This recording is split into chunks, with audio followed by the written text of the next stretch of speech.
If you've ever wondered how to add money to your Cash App or Cash Card quickly and safely, you're in the right place.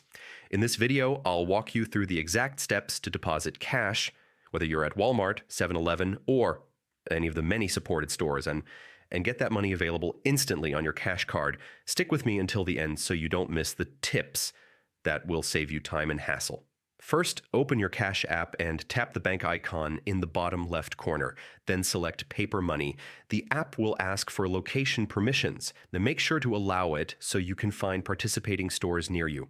You'll see a map with nearby retailers like Walmart, Walgreens, Dollar General, 7-Eleven, Rite Aid, and many more. Choose a location that's convenient for you and tap it to pull up the details. You can copy the address or even get directions right from the app.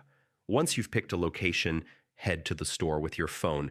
No need to bring your cash card for this process. When you arrive, let the cashier know you'd like to deposit cash into your Cash App. Open the app again, go back to banking greater than paper money, select the same store, and tap Show Barcode.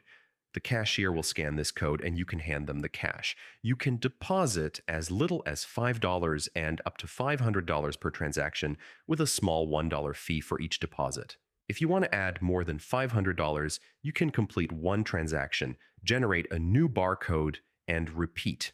There's a limit of $1,000 every 7 days and $4,000 every 7 days, 30 days. So keep that in mind. After paying the cashier, tap Done in the app.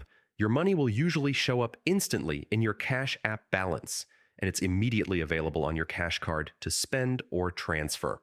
And that's it, adding money to your Cash App and Cash Card. It is that easy.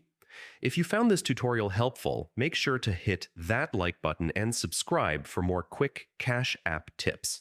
Check the description for more helpful guides and ways to save money.